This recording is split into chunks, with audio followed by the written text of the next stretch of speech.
Good morning.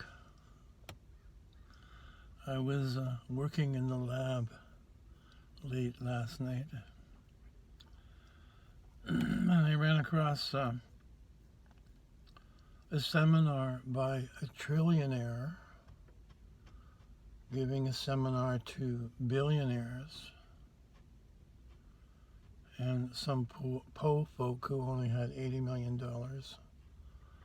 on how to take advantage and make money during the COVID crisis. This guy's seminar is called Hardcore. He has 55 years experience doing everything that rich people do, and he crawled his way up from nothing. So he doesn't come from money, but now he has money, and he teaches how to have cojones in business. And for us peons, if your things spell out, he said what's happened so far is nothing. He said the crash that's coming will be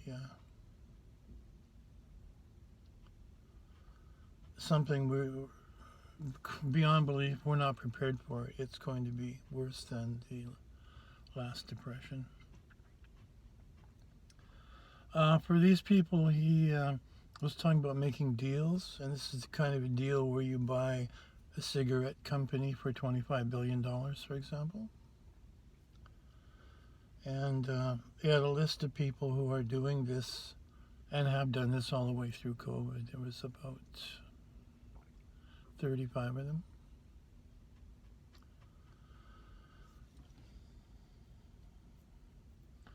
And his warning consisted of things like Warren Buffett and someone else that big sold all their airline stock. And he said Warren Buffett doesn't sell all his airline stock because he's stupid. Warren Buffett believes the airlines are through because of COVID and the masks, and if one person gets on a flight who's infected, then all 186 or 450 people are suspect. So this was a year ago, but he said it will never end. We're also looking at 40 to 60% unemployment. So if you're a heads up kind of person, you're going to need to figure out an alternate form of making money to survive. If you have a job with a paycheck, 40 to 60% of businesses will go out of business. And the seminar was leaning towards the billionaires will buy these businesses for at the most 50% of their value, because the owner will be either desperate or scared, or both. And this was how to take advantage of that. This seminar was given in England, and he mentioned the North Sea employees. I guess it's the fishing crowd, maybe. There's going to be 250,000 people unemployed coming out of that industry, and they're not skilled. So where are they going to go? What will they do? Plus the supply lines are broken, and the monies are crashing all over the world because of theft and lying on a biblical scale. So if everything crashes, including governments, everyone still needs shelter, food and water. And we're living in a world where we're taken care of to quite some degree. Everyone has running water in their domicile. They have a toilet. They have toilet paper. They have food in the cupboard, telephone, cell phone, internet, probably automobile. It's quite a high standard of living.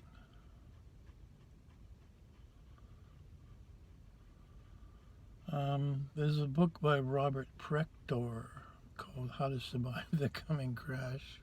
It's mostly for stock market people. I'm not a stock market person. I've never gone near that. And I don't really know what it means, but what I take away from the lecture was other peaks and crashes that have happened in the last century. The one that's happening now is twice the size of those. So when it will correct itself. He called them corrections. The market corrects itself. So the correction will be the biggest one in the last 150 years.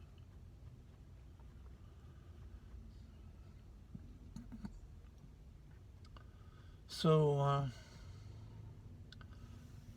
if you study history, you do hear that during the war, some people made out like bandits. And a lot of people were killed or suffered immeasurably, and their children.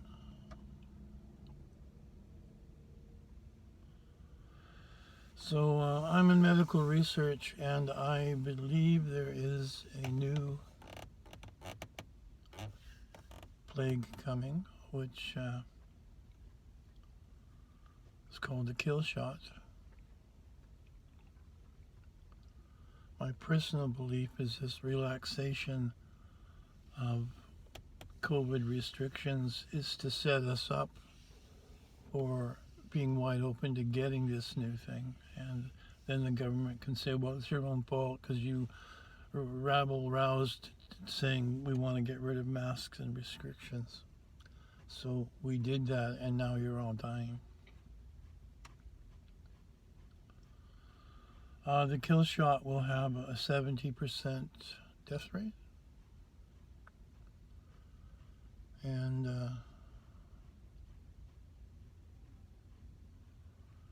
it's already ready. It's ready to go.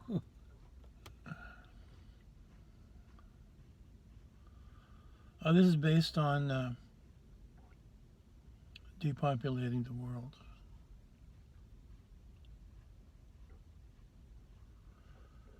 And conspiracy theories notwithstanding, for example, the rubber tires that we all drive on,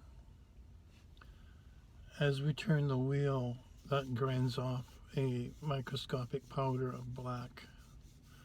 That's so small, it's in the atmosphere, and all of the winds of the world wind up at the North Pole, and these little black particles are deposited on the snow because there's a little surface film of black particles. More sunlight is absorbed and the snow melts or the ice melts. This is on a scale where it can't be stopped, and it's not something that anyone would notice.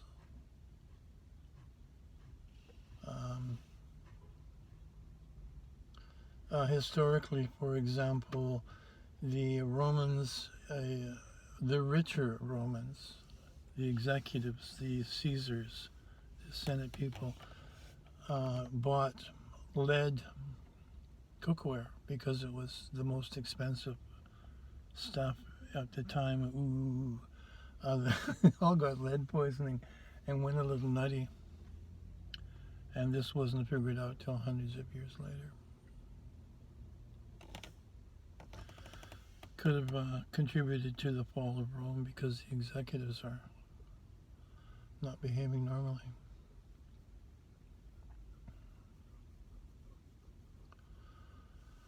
There is a book called 1984 which you should all read.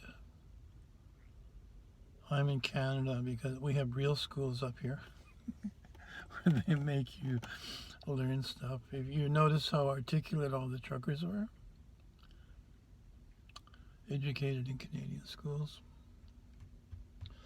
1984 is a world that was in constant war, and the people were controlled by the news about the war, which is exactly what's happening today. This is March 10th, 2022. And for the last 2 years, it's been COVID, COVID, COVID, COVID, and then it was vaccine, vaccine, vaccine, vaccine, and now it's war, war, war, war. In the meantime, the world is collapsing on an economic level.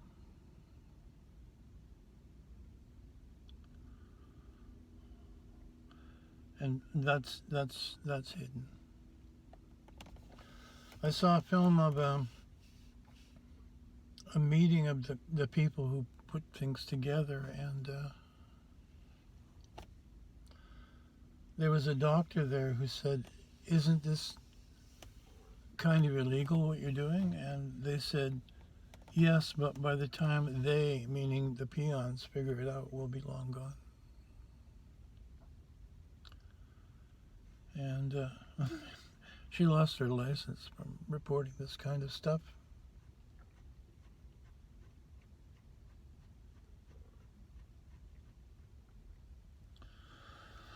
Um, 1984 was required reading in the Canadian schools. You had to read it and do a report on it because they wanted to make sure that we were aware of that kind of global plot. And he wrote a second book called Brave New World, where the people in it were bred into different classes of intellectual ability so they could be happy in their work. And we do have the technology to do that now. And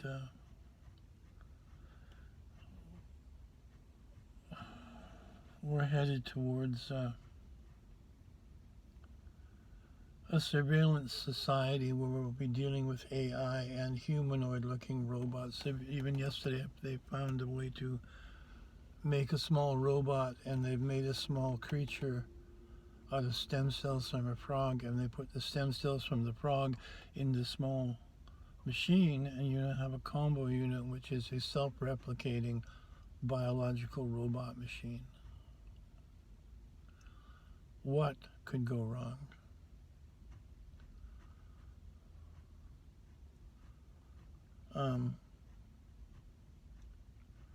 On that video, the person presenting it said, "Don't these people watch science fiction?"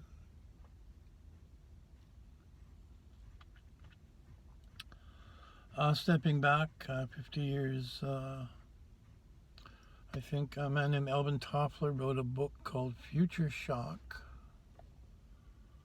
where he said the future is going to arrive so fast and so hard, you will not believe it. And this was for people my age. I'm 73 at the time. Now it said, when you grow up, the future is going to be so overwhelming, and you're not prepared for it. And it hasn't happened yet, but it's going to be happening soon. And every graph they show us, doesn't matter what field it's in, goes along and now goes like that. And that could be COVID cases, or it could be inflation. Everything's going through the roof. I've been in the history and conspiracy business since before most of you were born, probably. And it's all been headed towards this communistic, socialist, one world government where people are nothing. Another good example of this is the animated film called Heavy Metal, which is what happens to people when they're in a space-bearing culture. The individual is so overwhelmed by the machinery and the technology, he's forced to go criminal just to survive. And people don't make movies for fun and profit. They make them to send a message, no matter what the message is. Could be a nice message or a perverted message, but they're never just images without a reason.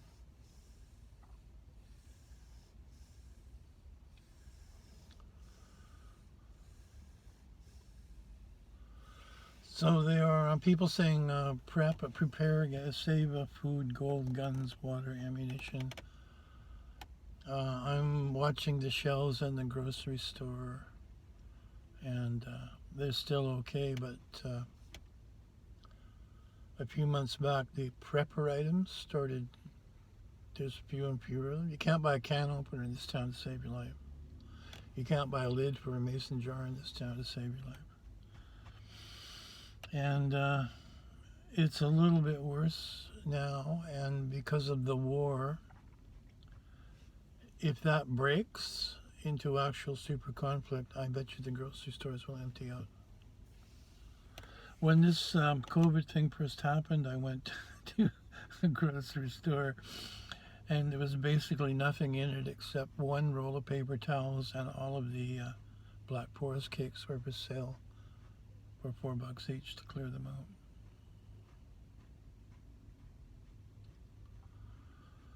out. Truckers are, we've seen the Canadian thing. They're protesting about not having to get a shot to go across the border. Some of them don't want the shot. The convoy going to the U.S. Capitol means all those people are not delivering goods. The meat packing plants are closed. The weather has killed all of the feed crops for animals, so the farmers had to kill their livestock, which means the livestock will have no children, and all these things are going to come crashing down probably by October next year.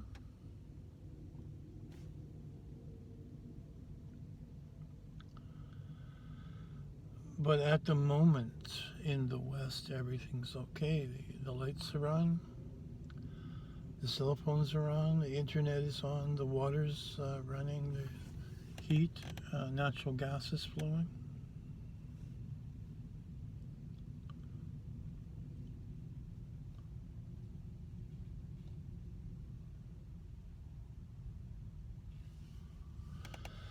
And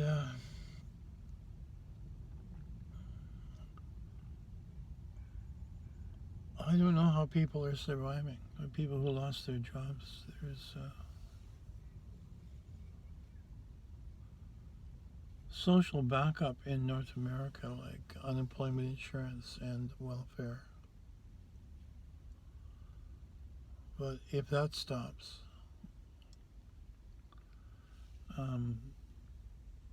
your landlord's going to be renting to someone who has money.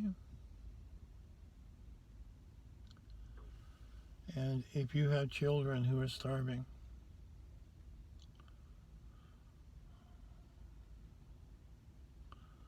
what are you going to do?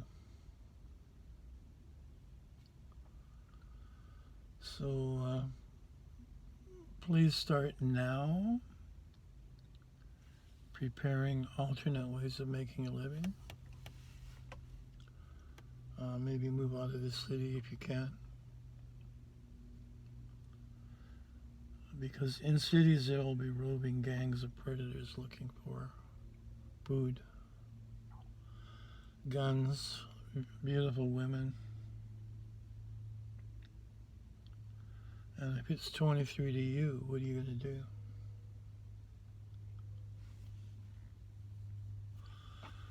In quotations, governments are buying up all the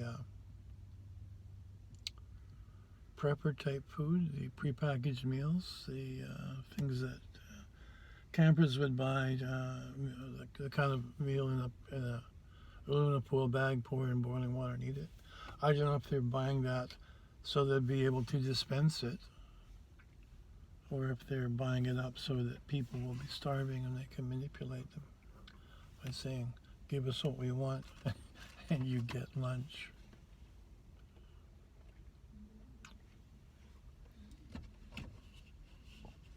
Even this, every morning I come down here and, where's my coffee?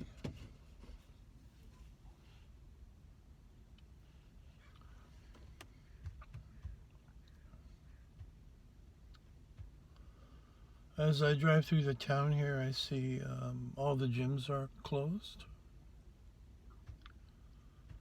And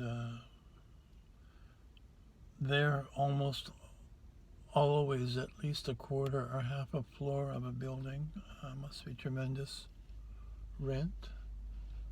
The owner can't pay the rent without breaking himself. And the owner of the building is not getting that money. He has a loan on the building. If he can't pay the loan on the building, the bank will take it and then they'll sell it to a billionaire at half price.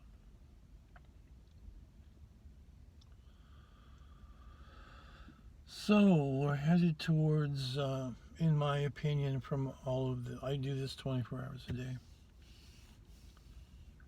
a huge disaster.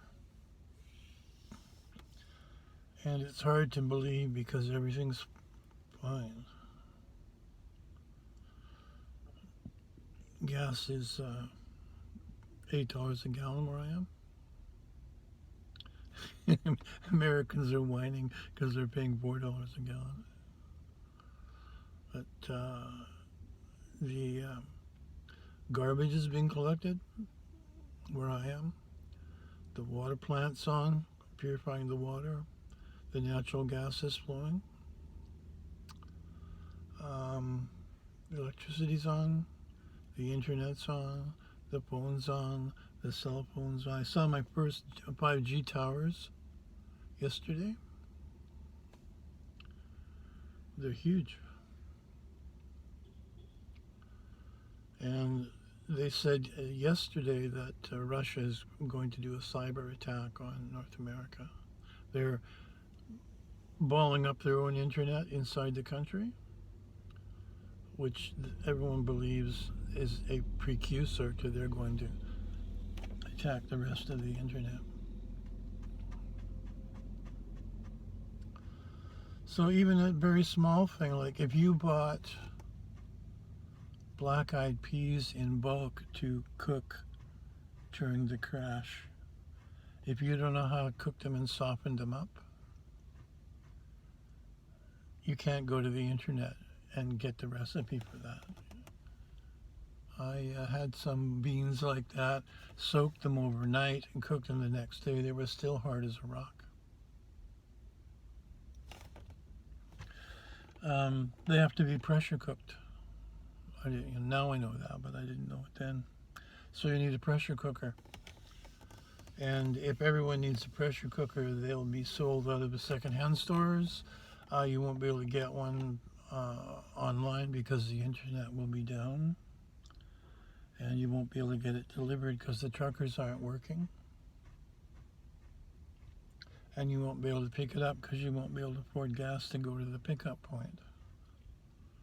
It's just one of thousands of things that could happen. Also, a medicine for anybody in your family, insulin or those asthma breathers, things for your aging parents, will run out.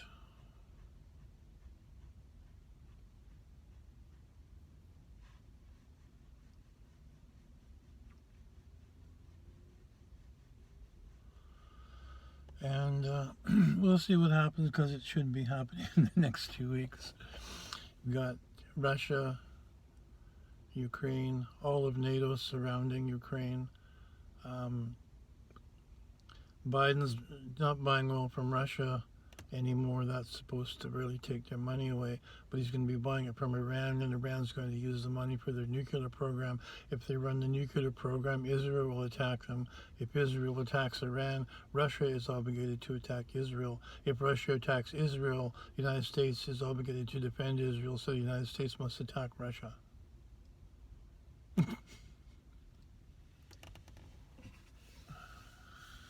And there's nothing that us peons can do about that. The only light I've seen is the United Nations could go in, and therefore then it's not NATO, so that takes that. NATO can't attack Russia unless they attack a NATO country. But when the Soviet Union dissolved, the people there said, well, we'd like to roll over the Soviet Union's veto into the new Russian membership. That was never voted on. The Russians sent a letter to the UN saying, we'd like to just roll it over, but you can't really do that because you're a new country, and it was never voted on. So they might be able to take Russia's veto away. And another resolution 140 of the Security Council is if you're an active combatant in the thing being discussed, which is the war in Ukraine, you lose your veto power because you're actively involved in a military exercise. So in that way, that's two ways Russia's veto could be taken away. Then the United Nations can vote on a humanitarian issue, is we're coming in because you're violating all these laws. And with that amount of force, it might be able to be stopped. And that's what's happening in the next week, for example. And if we are who we say we are, this kind of thing just can't be allowed anymore. Russia did that, I think, in 1956. And I was a child, and I had all these people show up in my neighborhood who were from Czechoslovakia, and they all spoke better English than I did.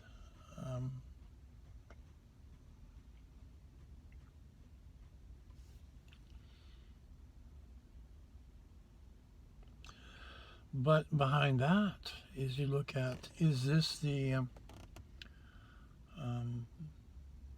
going to be the excuse for putting in the one world government? Look, we all got together and how wonderful it was. We were able to stop this aggression. Maybe we should keep that going and we'll have a safer world. So is this problem, Russia invades Ukraine, reaction, somebody should do something about this? Solution, one world government, UN rule.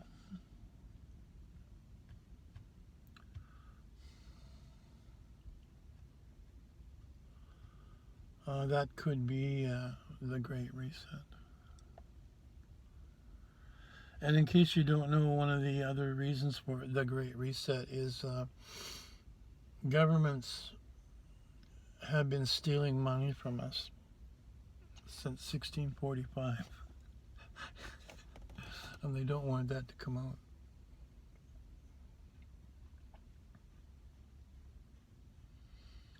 That's when the country as corporation was invented, and the people in the land were deemed to be employees of the corporation and therefore subject to the rules of the corporation.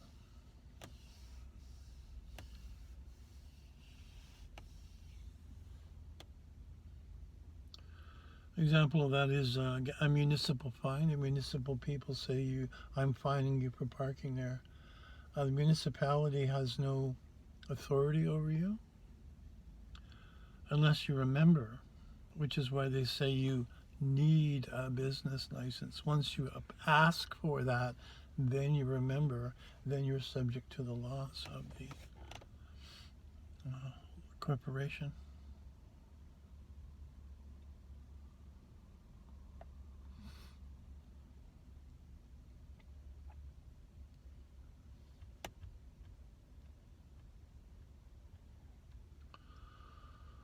Lots to do, much going on. So please look to your family and your friends who are not losers. Get yourself a little network. And prepare for the absolute worst. And if nothing happens, you've saved money by buying stuff at today's prices, because inflation is just going to go through the roof for a while.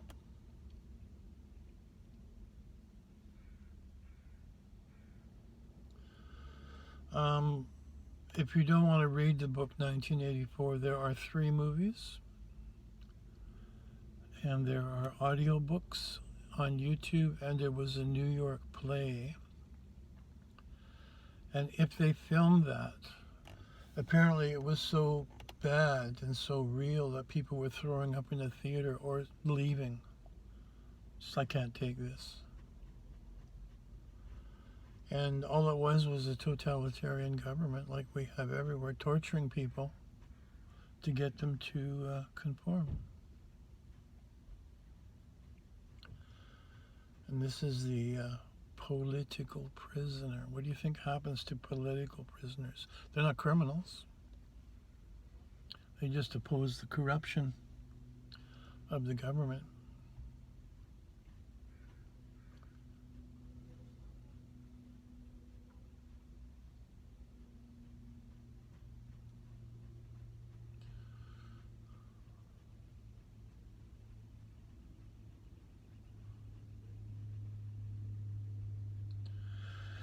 Even myself, sitting here in my car, I had to take some videos down in Canada, the nice country, otherwise they would have come for me. So, totalitarian suppression has arrived in my living room. And everything's still okay. What will happen when things aren't okay and they have to declare martial law about everything?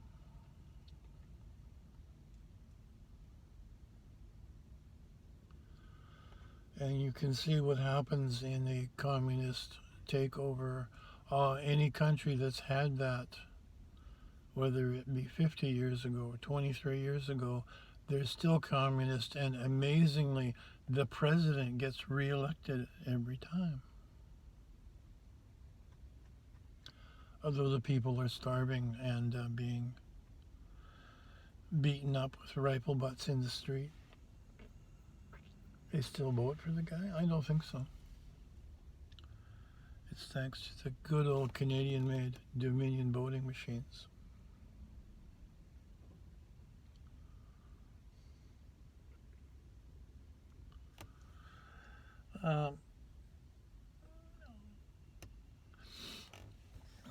There's a movement in the States to change 2 points in the Constitution, which is term limits for people in Congress and accountability for massive spending by the federal government, which makes total sense. 17 states have ratified this. I just watched one last night, the 18th state refused to do that because just enough people said, no, we don't want to do this.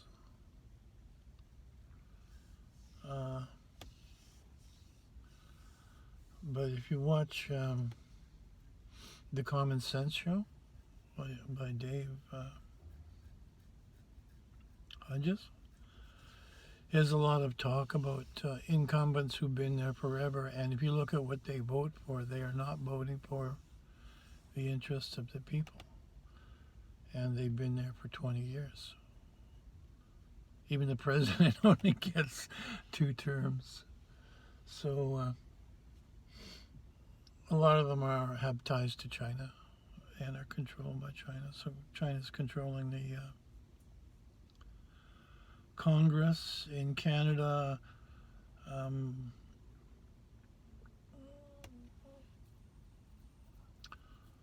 The head of the World Economic Forum was bragging that he had several members of Trudeau's cabinet under his thumb.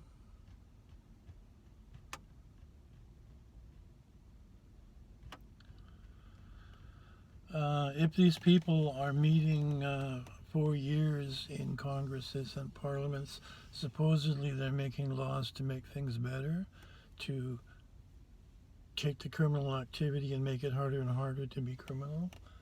And if they're doing that for the last 400 years, why aren't things better?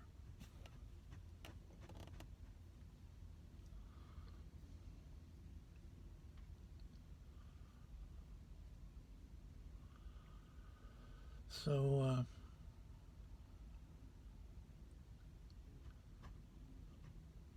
a lot of people needed to be voted out because they're just there for the job and the dinners and the babes, not for you.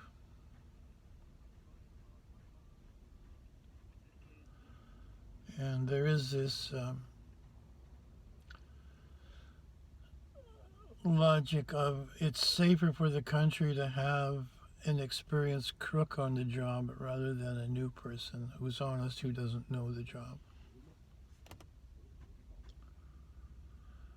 Maybe that's true, but the person you see, the elected figure, doesn't do the work. He has civil servants who do the work, who are experienced, been there for a long time, and he just hands the actual work to them, and what his concern is getting reelected.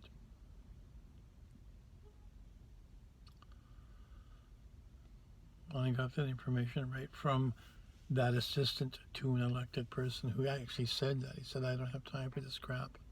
You do it.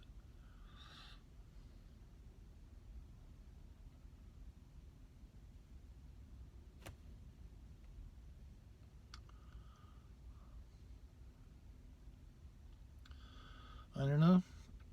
I think one person can't change the world, but the world can change one person.